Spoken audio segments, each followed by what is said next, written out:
ప్రభునామమున ఇప్పుడు వందనాలు. వాక్యాన్ని జాగ్రత్తగా వినండి, చర్చిస్తే వాక్యపు వెలుగులో జీవించడానికి ప్రయత్నించండి. సమయం ఆసన్నమైంది. యేసుక్రీస్తు ప్రభువు యొక్క ఆఖరి గడియల్లో మనం ఉన్నాం. తను రానియనటువంటి తన యొక్క ఔన్నత్యాన్ని మనం చూడాలి అంటే వాక్యానికి లోబడాలి. వాక్యానికి లోబడకుండా మనం నమ్మినాను, మునిగి తేలినాను అనుకుంటే మాత్రం సరిపోదండి. వాస్తవం చెప్తున్నాను, జాగ్రత్త పడండి. ఇందులో ఏ సందేహం లేదు. కాబట్టి సత్యాన్ని ప్రతి ఒక్కరు కూడా గ్రహించాలని ప్రభుపేట మనం చేసుకోవాలి. చదివినటువంటి లేఖన భాగాన్ని ఒకసారి జ్ఞాపకం చేసుకున్నాం. ఇక్కడ ఉన్నటువంటి దేవుడు మనకిచ్చినటువంటి పాత జడ్జిమెంట్, పాత న్యాయ తీర్పు. చదివినటువంటి లేఖన భాగము పాత తీర్పు. ఒకటి ఏంటిది ఆ పాత తీర్పు? గత 2000 సంవత్సరాల క్రితం, అంతకు ముందు 2000 సంవత్సరాల క్రితం, అంతకు ముందు 2000 సంవత్సరాలు, అబ్రహాం మొదలు యేసుక్రీస్తు ప్రభు వరకు 2000 సంవత్సరాలు. కాబట్టి ఈ సత్యాన్ని మనం ఎరగాలి. ఆదాము మొదలు అబ్రహాం 2000 సంవత్సరాలు, అబ్రహాం మొదలు యేసు ప్రభు 2000 సంవత్సరాలు. మరి యేసు ప్రభు మొదలు ఇప్పటికి 2000 సంవత్సరాలు. 8,000 అయినాయి, 6,000 అయినాయి. 2000, 2000, 2000 పరిధి తప్పించుకునే పరిస్థితి ఏముండదు. అబ్రహాంకు మాట ఇచ్చాడు దేవుడు, నెరవేర్చాడు. అయితే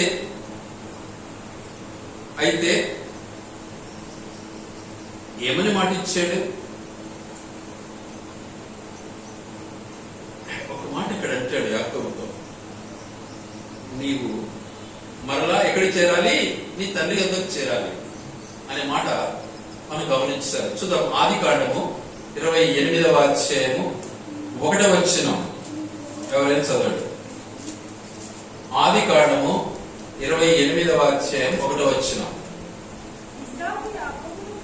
ఇస్సాకు యాకోబును పిలిపించి, నీవు కనాను కుమార్తెలలో ఒకతెను వివాహము చేసుకొనకూడదు. జాగ్రత్త, బాగినారండి మాటలు. తర్వాత 21వ వచనం, 27 కలిసినాయి.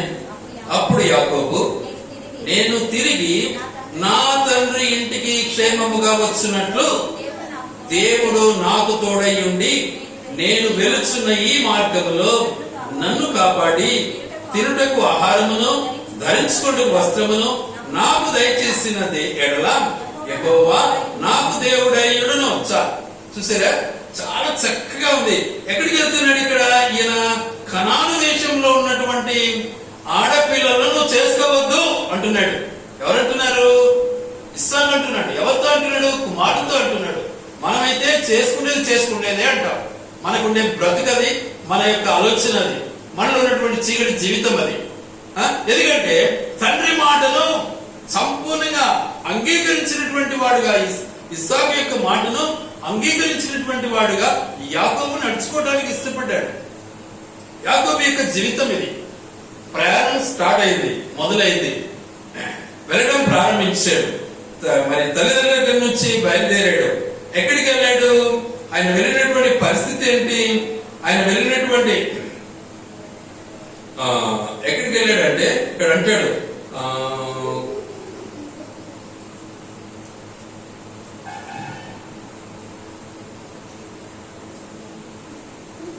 5వ వచనం, యాకోబును పంపివేసెను. అతడు పద్దనరాములోనున్న సిరియా వాడగు బెతుయేలు కుమారుడును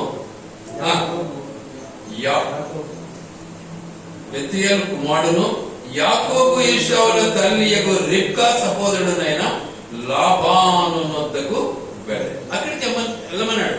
పద్దనరాముకు నువ్వు వెళ్ళాలి. అక్కడ ఎవరున్నారు? మీ మామ ఉన్నాడు అక్కడ, మీ తల్లి యొక్క సహోదరుడు ఎక్కడ ఉన్నాడు, అక్కడికి వెళ్ళాలి అని ఆజ్ఞించాడు. వెళ్తాను. వెళ్ళిన తర్వాత నా పరిస్థితి ఏంటి? మాట వింటాను. విన్నాను, బయలుదేరాను, వెళ్ళాను. వెళ్ళే మార్గంలో దేవుడు నిజంగా ఏం చేశాడు? యాకోబును సంధిస్తూ వచ్చాడు. మనం కూడా మార్గంలో వెళ్ళేటప్పుడు ఎన్నోసార్లు మనము సంధింపబడుతూ ఉంటాం, కానీ దాన్ని కేర్ చేయం. ఎందుకంటే మనదే గొప్ప అనుకుంటూ ఉంటాం, మన మాట కరెక్ట్ అనుకుంటూ ఉంటాం, మేము మాట్లాడితే కరెక్ట్ అంటాం. మన చేతగానితనం మనకు అర్థం కాదు, అవతలోడు చేతగానడు మన దృష్టిలో. ఇది మనకున్నటువంటి భయంకరమైనటువంటి నీచమైనటువంటి ఆలోచన. మనకు దాన్ని బట్టి తండ్రిని తృణీకరిస్తాము, తల్లిని తృణీకరిస్తాము. మన బ్రతుకు అలా ఉంది. అయితే దేవుడు కట్టాలని ఇష్టపడ్డాడు. తృణీకరించినా కూడా దేవుడు కట్టడానికి ఇష్టపడి ఏం చేశాడు? యాకోబును కాలక్రమేణా వాళ్ళ పద్దనరాముకు నడిపించడానికి ఇష్టపడ్డాడు. నడిచే మార్గంలో నిజంగా దేవుడు మాట్లాడాడు. ఏమంటున్నాడు? అక్కడ లూజు అనే ప్రాంతానికి వెళ్ళాడు. మొట్టమొదట యాకోబు ఆ లూజు అనే ప్రాంతం నుంచి అబ్రహాము లూజు అనే ప్రాంతం నుంచి బయలుదేరాడు. కానీ ఇప్పుడు యాకోబు ఎక్కడికి వెళ్ళాడు? లూజు ప్రాంతానికి వెళ్ళాడు. వెళ్ళిన తర్వాత అక్కడ నిజంగా మళ్ళీ దేవుడు నిజంగా యాకోబుకు తటస్థించాడు. దేవుడు యాకోబును కనుక్కున్నాడు. వెంటనే అన్నాడు, నీవు మళ్ళీ నీవు ఇదే మార్గంలో రావాలి అన్నటువంటి పరిస్థితిని అక్కడ చెప్పడం జరిగిపోయింది. అయితే ఆ చెప్పడం వల్ల తండ్రి ఇంటికి నేను క్షేమంగా చేరితే నేను తప్పకుండా ఏమైతుంది 22వ వచనం అంటాడు. ఏమంటాడు? మరియు స్తంభముగా నేను నిలిపిన ఈ రాయి దేవుని మందిరమవును. చూసారా, ఏమైతుంది? స్థలము దేవుని మందిరం అవుతుంది అన్నాడు. అదే ఈ రోజు ఉన్నటువంటి మందిరం ఏది అంటే బేతేలు మందిరం అంటారు. దాన్ని బేతేలు మందిరం ఉంది ఇజ్రాయెల్ దేశంలో. ఆ మందిరం గనుక ఆ మందిరాన్ని నిజంగా కట్టడంలో, ఆ మందిరం ఏర్పడటంలో ముఖ్య పాత్ర ఎవరిది అంటే యాకోబుది. అయితే యాకోబు అక్కడ ఇంకొక మాట ఏమంటాడంటే, మరియు నీవు నాకిచ్చు యావత్తులో 10వ వంతు నిశ్చయంగా నీకు చెల్లించదనని మ్రొక్కుకొనెను. చూసారా, ఇది దేవుడు నిజంగా తన యొక్క సంకల్పాన్ని మనిషికి వివరించి పంచి పెడుతున్నటువంటి మాట. ఇది స్వనీతితో సుబుద్ధితో వచ్చే మాట కాదు. ఎందుకంటే ఇస్సాకు ఎవరు అసలు? అబ్రహాం యొక్క కుమారుడు. ఇస్సాకు ఎవరు అసలు? నిజంగా రిబ్కా యొక్క భర్త. ఇస్సాకు ఎవరు అంటే ప్రార్థనా పరుడు.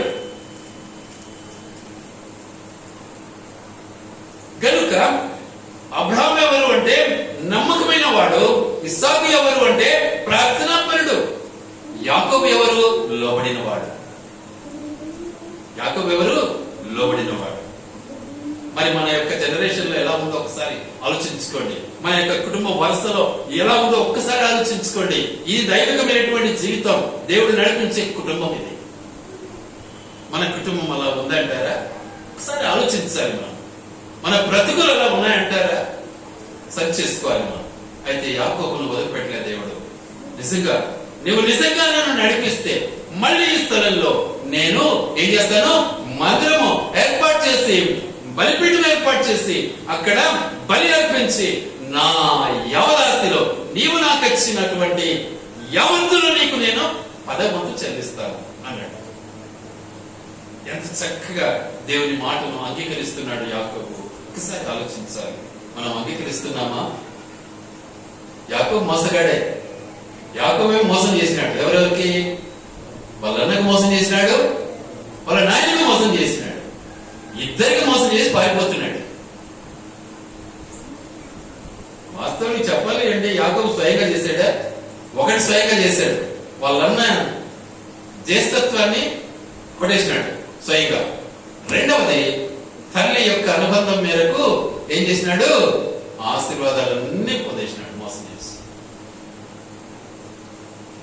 ఇది సంగతి. ఆలోచించాలి, మన బ్రతుకును ఒకసారి ఆలోచించాలి. నిజంగా మనం బైబిల్ చదువుతున్నామా? బైబిల్ని అనుసరిస్తున్నామా? వాక్యానికి మనం లోబడుతున్నామా? ఒకసారి ఆలోచించాలి. ఆలోచించలేకపోతే బైబిల్ చదివి వేస్ట్, మందిరానికి వచ్చి వేస్ట్. ఈ మాటలు ఇక్కడ చెప్తారని అందరూ ఇక్కడికి రాదు, కానీ పూతలు పూసే కాడికి అందరూ పోతారు. పూత పూస్తారు చూడు, అన్ని నీకు ఆశీర్వాదాలే, అన్ని నీకు లభిస్తాయి, అన్ని నీ రోగాలు పోతాయి, అంతా నీకు ఆస్తి అంతా వస్తుంది, అబ్బా నీకు లక్షలు కూడా పెడతావు నువ్వు అని మనకి అడిగిపోతారు అందరూ. కానీ అంత ఎక్కడా బైబిల్లో రాసి లేదు. జాగ్రత్త. ఆ విధంగా వాడు చెప్తున్నాడు, వాడు పచ్చి మోసగాడు, గ్యారంటీ ఇస్తున్నా. కాబట్టి ఉన్న సత్యాన్ని వివరించడం మనం నేర్చుకోవాలి, దాని ప్రకారం మనము నడవటం నేర్చుకోవాలి.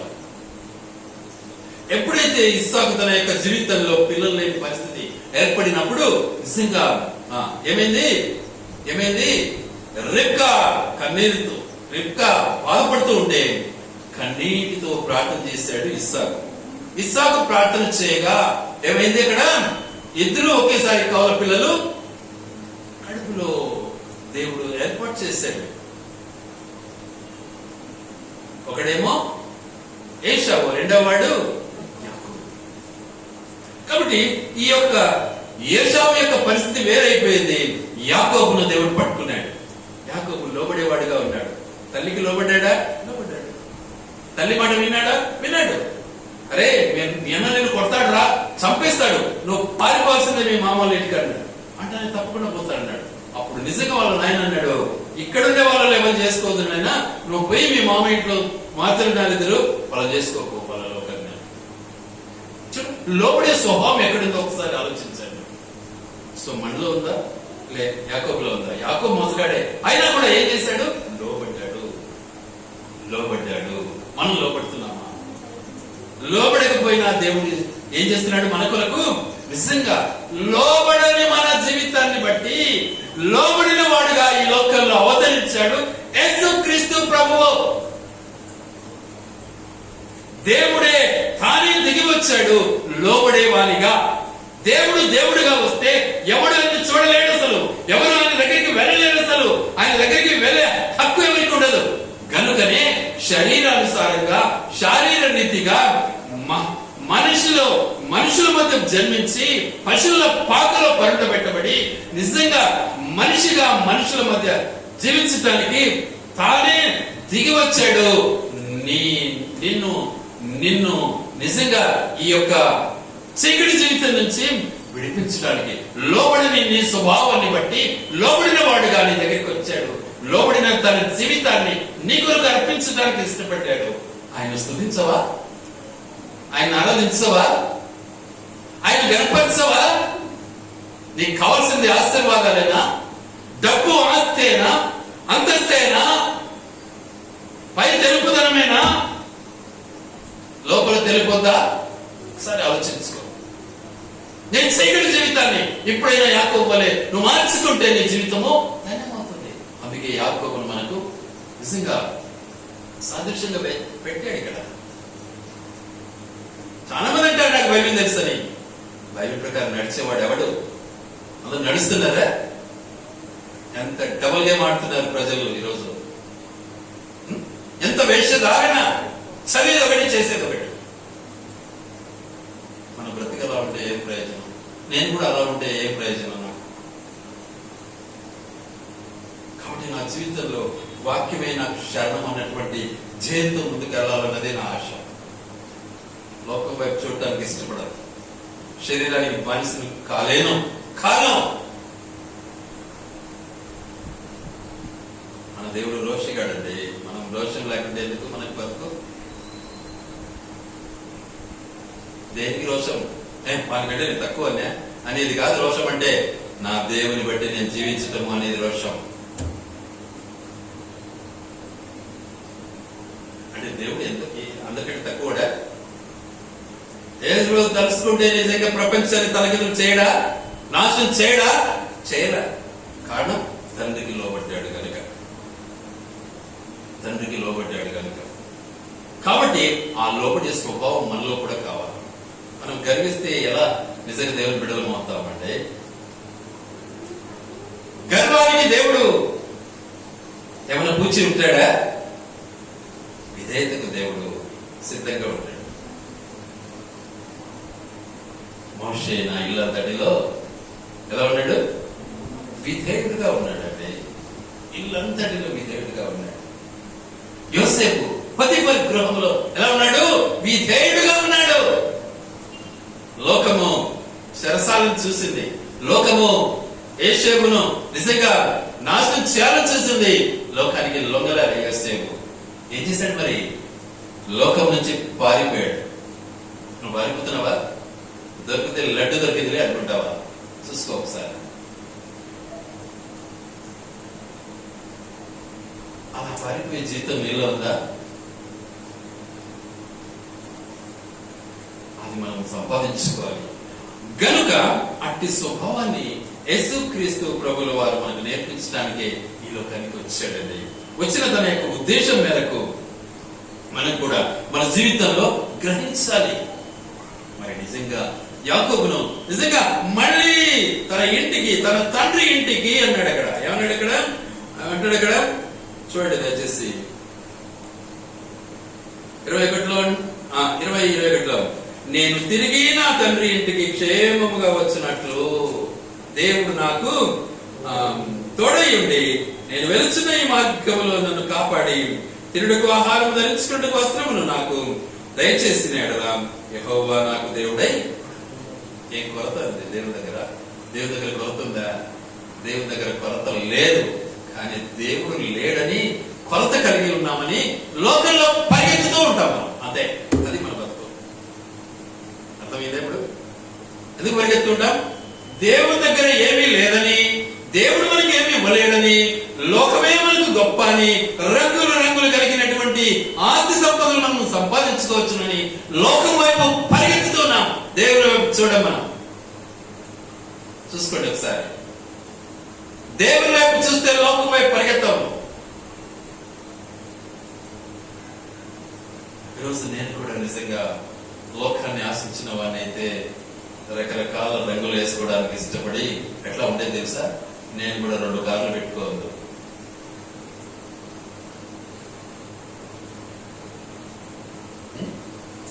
ఎట్లా అక్కడ మీటింగ్ పెట్టాలా? ఎంతమంది వస్తారు? 10 మంది. కనీసం 1000 మంది రావాలి. నేను వస్తాను.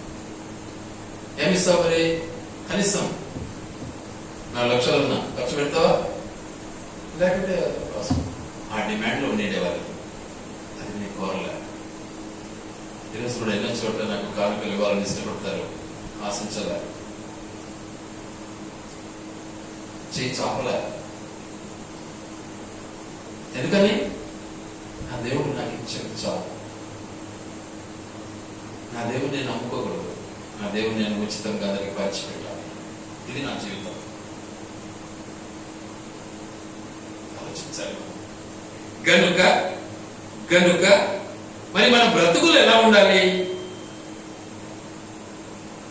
చూద్దాం. ఒక మాట. ద్వితీయోపదేశకాండము 26. ద్వితీయోపదేశకాండము 26. ద్వితీయోపదేశకాండము 26 17 వచనం చదవండి. ద్వితీయోపదేశకాండం 26:17. యెహోవాయే నీకు దేవుడై ఉన్నాడనియు నీవు ఆయన మార్గముల యందు నడిచి ఆయన కట్టడలను, ఆయన ఆజ్ఞలను, ఆయన విధులను ఆయన అనుసరించి ఆయన మాట విందువనియు నేడు ఆయనతో మాట ఇచ్చితిని. సరే, ఏమై ఉండాలి? ఆయనలో మనం ఏమై ఉండాలి? 16వ వచనంలో చదువుకుందాం. ఈ కట్టడలను, విధులను గైకొనుమని నీ దేవుడైన యెహోవా నీకు ఆజ్ఞాపించి ఉన్నాడు గనుక నీవు నీ పూర్ణ హృదయముతోను నీ పూర్ణాత్మతోను వాటిని అనుసరించి నడుచుకోన వాళ్ళేను. బైబిల్ నీ దగ్గర ఉందా? చదువుతున్నావా? ప్రారంభం చేస్తున్నావా? అనుసరిస్తున్నావా? అనుసరించకుండా చదివితే పాపమే పెరుగుతుంది. అనుసరించలేదు అంటే నీవు వేషధారివే. అనుసరించడం నేర్చుకో. అనుసరించకపోతే నువ్వు డబల్ గేమ్ ఆడుతున్నావు. ద్వంద్వ వైఖరి. ఆలోచించుకో. కాబట్టి నీ దేవుని మాట, నీ దేవుని ఆజ్ఞను నువ్వు పాటించకుండా వెండి నాకు తెలుసు అనుకున్నావనుకో, నీ గర్వం నిన్ను అణుస్తుంది. ఈరోజు గర్వపడిన వాళ్ళందరూ అణచబడుతూ ఉన్నారు. కళ్ళతో చూస్తున్నాను నేను, చాలా మందిని చూస్తున్నాను, చాలా మందిని కళ్ళతో చూస్తూనే ఉన్నాను. కాబట్టి ప్రభునందు మన జీవితాలను మనం సరి చేసుకోవాలి. ఎందుకు అంటే దేవుడు గొప్పవాడండి. దేవుని దగ్గర ఆహారం లేదా, దేవుని దగ్గర బట్ట లేదా? సుధమా, ఆ బట్ట ఎలా ఉంటుందో ఒక్కసారి జ్ఞాపకం చేసుకున్నాం. ప్రకటన గ్రంథం 7వ అధ్యాయం 14వ వచనం.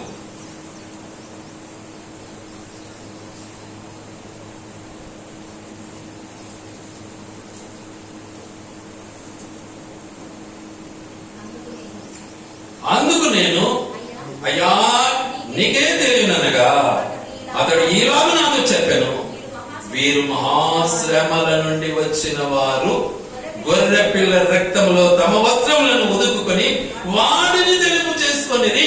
చూసారా, బట్టలు ఇచ్చాడు దేవుడు. ఏమిచ్చాడు? బట్టలు. ఎలా ఇచ్చాడు? యేసు క్రీస్తు ప్రభుల వారు కార్చినటువంటి ఆ పవిత్రమైనటువంటి రక్తంలో కడగబడినటువంటి బట్టలు మనిషికి ఇచ్చాడు. ఆ హృదయం దేవుడు మనిషికి ఇచ్చాడు. కానీ ఆ హృదయం మనం కలిగి ఉన్నామా? ఏ బట్ట కావాలి మనకు? గోల్డా? ఏం కావాలి? తెల్లయా? ఏం కావాలి? రంగులా? ఏం కావాలి? ఐశ్వర్యమా? ఏ బట్ట కావాలి నీకు? ఆ బట్టను నువ్వు కోరుకుంటే మరి దేవుడిచ్చే బట్టలు నీకు ఏ తరం అవుతాయి? అయితే ఉంటాయి. లోపల బయటికి కనపడవు. నువ్వు బయటికి కనపడాలని జీవిస్తున్నావా? నీ బ్రతుకు బయటికి అవసరమా? నీలో లేదు, నీ ఇంట్లో లేదు, బయటికి అవసరమా నీకు? ఆలోచించుకో ఒకసారి. నీలో ఉంటే నీ ఇంట్లో ఉంటుంది, నీ కుటుంబంలో ఉంటుంది. నీ కుటుంబంలో ఉంటే ఆటోమేటిక్ బయటికి పోతుంది. నాకు వద్దు, నా ఇంట్లో వద్దు, నా కుటుంబానికి వద్దు, బయటికి కనపడితే చాలనుకుంటే ఏం ప్రయోజనం? ఇప్పుడు 10 మంది అక్కడ చేస్తారంటే ఏం చేస్తారు? అబ్బా ఈ బట్టలు భలే ఉన్నాయి, ఏడు తెచ్చినాం, ఇదే కదా కథ జరిగేది అక్కడ. ఆలోచించాడు ఒకసారి. దానికోసమా నువ్వు అక్కడికి వెళ్ళటం? అది అవసరమా నీకు? ఆ బ్రతుకును నిజం దేవునికి నువ్వు అంకితం చేస్తావా? దేవుడు నిన్ను స్వీకరిస్తాడా? దేవుడు నీకు ఇవ్వడానికి ఇష్టపడతాడా? జాగ్రత్త. వారు మహాశ్రమల నుంచి ఆటంకాలు వస్తాయి. యాకోబు జీవితంలో నిజంగా ఎన్ని ఆటంకాలు, ఎన్ని అపశకునాలు దాటుకుంటూ ఒక ప్రక్క మళ్ళీ మామ చేసినటువంటి కుట్రలు అవన్నీ కూడా అనుభవిస్తూ 7, 14, 6, 20 సంవత్సరాలు బానిసగా ఉండి జయించి వాటిని అధిగమించి తిరిగి వచ్చు ప్రయాణంలో కూడా ఆయన యొక్క మార్గ మధ్యంలో అటు ఆటంకాలు తొలగించుకుని మామను దూరం చేసి మళ్ళీ అన్నను ఏదో రీతిగా కలుపుకొని తండ్రి ఇంటికి చేరడానికి నిజంగా దేవుడు నడిపించాడు. ఎంత గొప్ప విషయం అండి. మనం ఉన్నాం అలా ఆలోచించాలి ఒకసారి. ఎందుకు చదువుతున్నాం బైబిల్? ఎందుకు బైబిల్ మన చేతిలో ఉంది? మన ఇంట్లో ఉంది, ఇంకా కొత్త బైబిల్ కూడా ఉంది ఇంట్లో పెట్టెలో, అల్మారాలో, ఏమంటారు బీరువాలో. దేనికి? సాంబ్రాణి వేసుకోవడానికే? ఆలోచించాలి ఒకసారి. అనుసరించడం నేర్చుకోవాలి మనం. అనుసరించకుండా పై భక్తి వేషం అనేది వేస్ట్. అట్టి దాని కొరకు, ఆ పై వేషాన్ని కలిగి ఉన్నటువంటి నీ కొరకు, నా కొరకు దేవుడు అవతరించాడు మనిషిగా ఈ లోకంలో. దేవాది దేవుడిగా వస్తే ఎవడు కూడా ఆయన ముందు నిలబడలేడు. దేవాది దేవుడిగా వస్తే ఆయన సిలువ వేయబడడు, నీకు విముక్తి రాదు. కాబట్టి ఆయన దీనుడిగా వచ్చాడు, కడు దీనుడిగా వచ్చాడు, దరిద్రుడిగా వచ్చాడు, మనిషిగా వచ్చాడు. నీ కొరకు ఆ సిలువ వేయబడటానికి ఇష్టపడ్డాడు. ఆయన తెలిసి.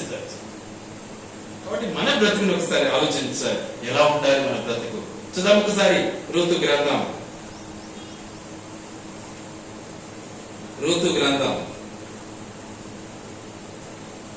1వ అధ్యాయం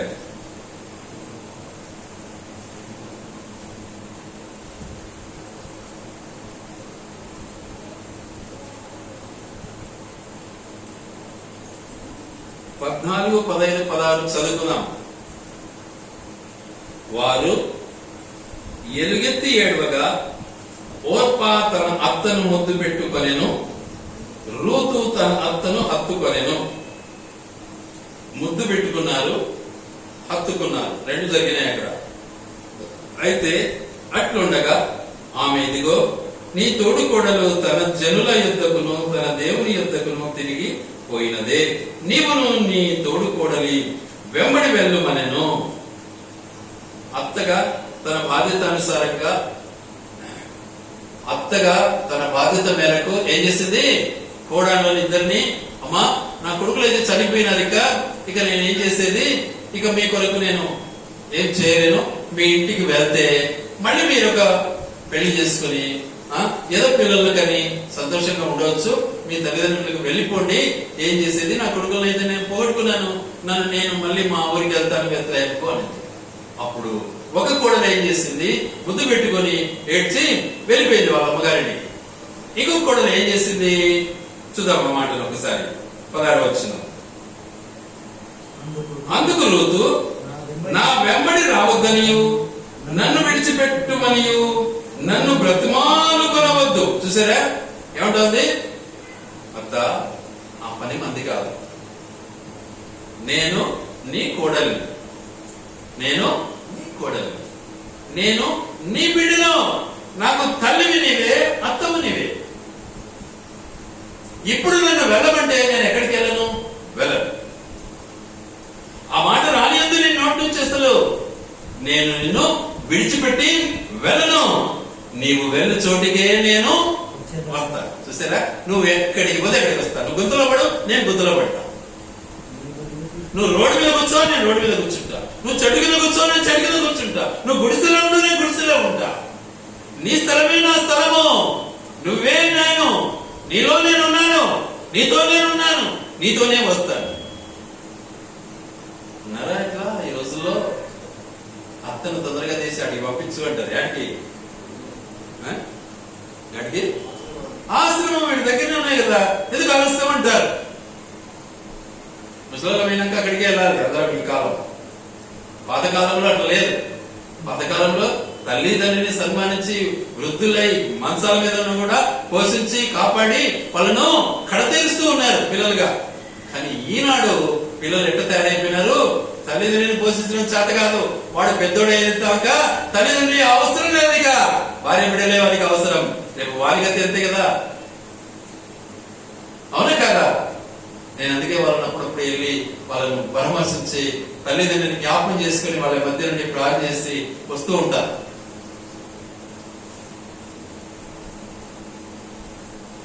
ఎందుకంటే మన జీవిత విధానం ఎలా ఉంది అంటే వాస్తవానికి లోబడే స్వభావమే లేదు.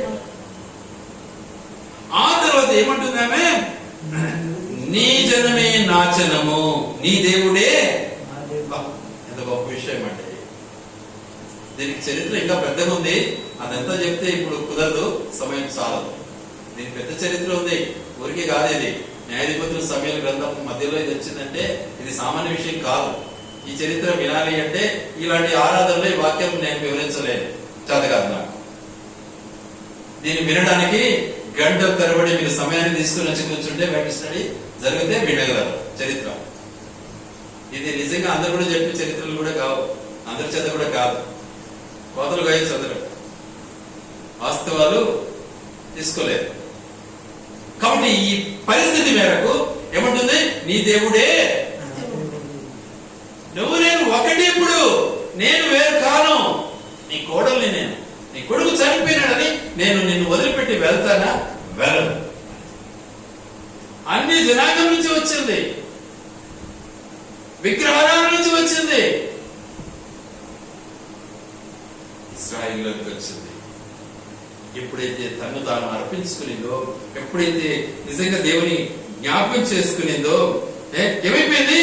నీ దేవుడే, నీ జనమే నా జనం. ఎవరు ఆ జనము? ఇశ్రాయేలు జనం. దేవుడు ఎవరు? ఇశ్రాయేలు దేవుడు, యెహోవా దేవుడు. ఎప్పుడైతే ఆ మాట విన్నాడో దేవుడు, ఆమెను ఏం చేశాడు?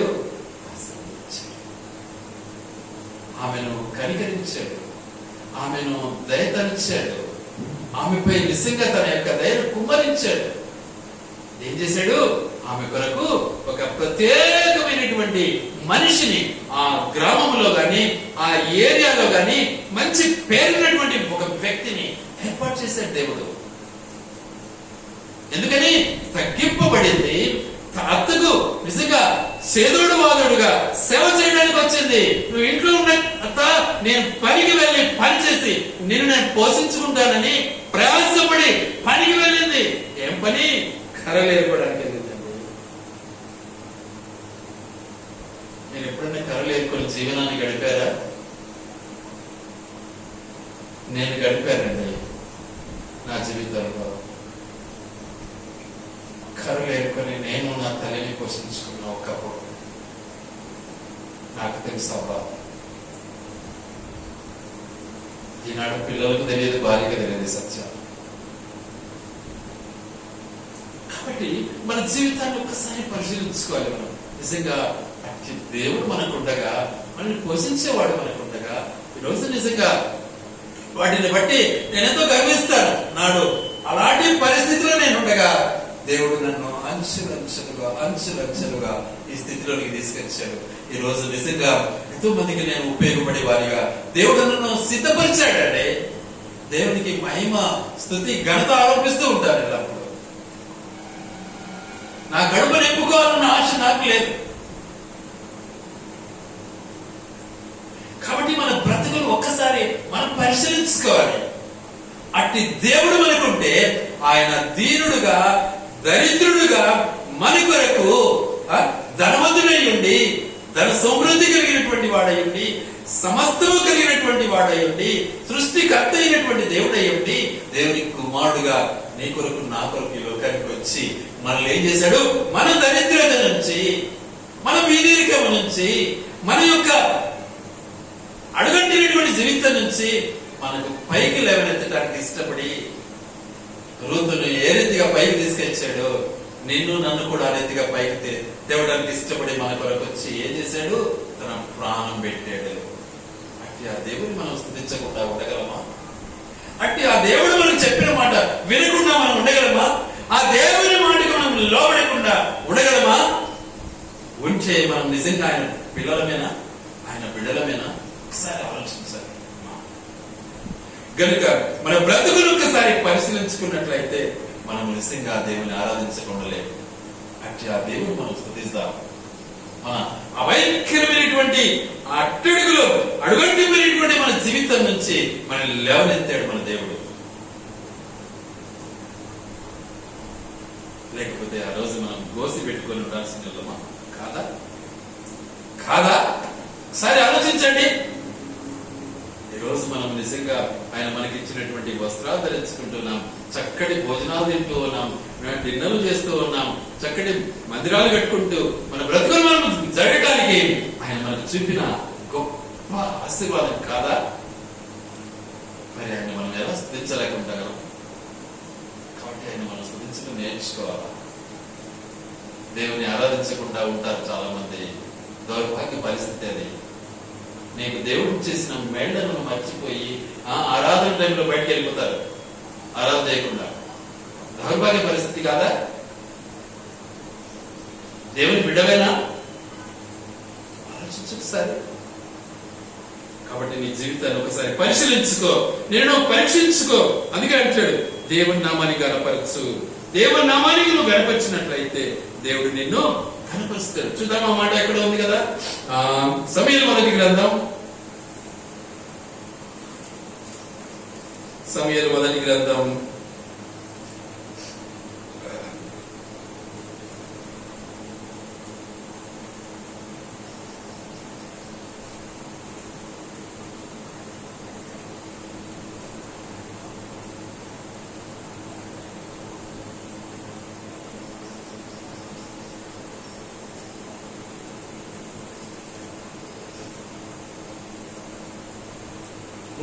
2వ అధ్యాయం 30 వచనం.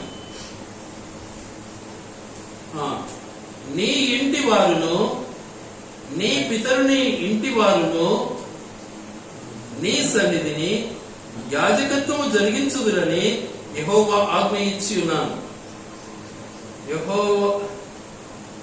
యెహోవా ఆజ్ఞ ఇచ్చి ఉన్నను, ఇప్పుడు అది నా మనస్సునకు కేవలము ప్రతికూలమాయనని ఇశ్రాయేలు దేవుడైన యెహోవా సెలవిచ్చున్నాడు. కావున యెహోవాకు ఎదురుగా నన్ను గనపరచు వారిని నేను గనపరచుదును, నన్ను తృణీకరించువాడు తృణీకారం అందుదురు. సరే, ఇది సంగతి. ఆలోచించాలి ఒకసారి. ఎందుకంటే మనం మన బ్రతుకుని ఒకసారి చూసుకోవాలి. దేవుడు ఎంత మేలు చేశాడండి మనకు. పట్టిచ్చాడు, తిండి ఇచ్చాడు, ఇల్లు ఇచ్చాడు. నిజంగా వీటిని బట్టి నువ్వు ఎంత దేవునికి నిజంగా రుణం తీర్చుకోవాలని ఇష్టపడుతున్నావు. అయితే బ్రతికినంత వరకు రుణం మీద తీర్చుకోలేవు, కానీ ఒకటి చేయగలవు, ఆయన ఆజ్ఞ ప్రకారం నడిస్తే చాలు. అది దేవునికి ఇష్టమైన బలి. అదే దేవునికి ఇష్టమైన బలి. ఆ మాట సమీర గ్రంథంలోనే ఆ మాట ఉంది. ఆయన ఆజ్ఞను పాటించినట్లయితే అది దేవునికి ఇష్టమైనటువంటి బలి. కాబట్టి కనుక మన జీవితంలో ఆయన ఆజ్ఞను మనం పాటించినట్లయితే, ఆ మాట కూడా ఎక్కడ ఉంది చూద్దాం. ఒక మాట దయచేసి ఒకసారి జ్ఞాపకం చేసుకున్నాం.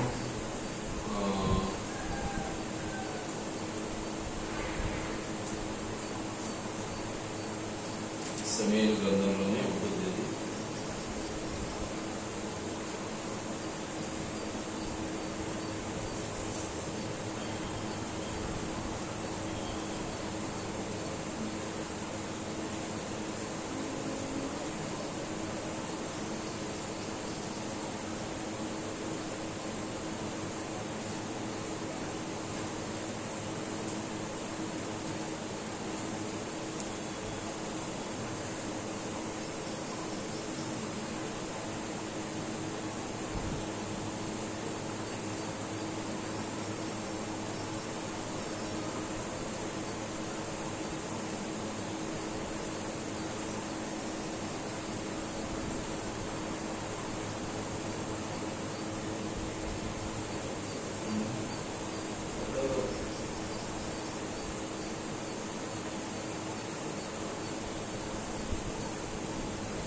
చాలా చక్కగా ఉంది. ఆయన మాట వినుట శ్రేష్టము అంటాడు. బలుడు అర్పించడం కంటే ఆయన మాట వినుట శ్రేష్టము.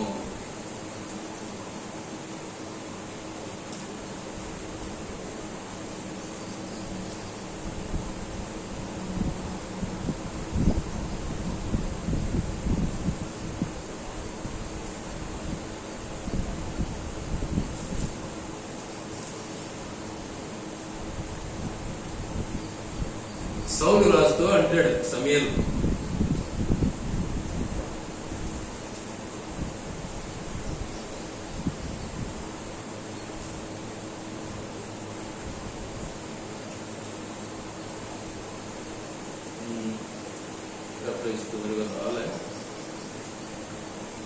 ఓకే తర్వాత చూద్దాం. కాబట్టి మన బ్రతుకును ఒకసారి మనం జ్ఞాపకం చేసుకున్నట్లయితే ఆయన మనకి ఇచ్చినటువంటి శ్రేష్టకరమైనటువంటి జీవిత విధానాన్ని మనం మర్చిపోకుండా దేవుని మనం ఆరాధించుకున్నాం. నిజంగా మన ప్రయాణం చాలా భయంకరమైంది. మనం ఎన్నో ఒడిదుడుకులు, ఎన్నో మరి ఆబ్స్టికల్స్ అన్ని కూడా మనం దాటుతూ వెళ్ళాలి. వాటన్నింటిని కూడా దేవుడు మనల్ని కాపాడుతున్నాడు. ఎన్నో విధాలుగా పుట్టింది మొదలు ఇంతవరకు ఎన్ని ఉపద్రవాలను మనం ఎదుర్కోగలిగినాము. మన చేతనవునా దేవుడు మనల్ని కాపాడుతూ వస్తున్నాడు. కాబట్టి దేవుని మనం స్తుతిస్తాం, ఆరాధిస్తాం. దేవుడి మాటలు ఆయన వెనుకలో దీవించి ఆశీర్వదించును గాక.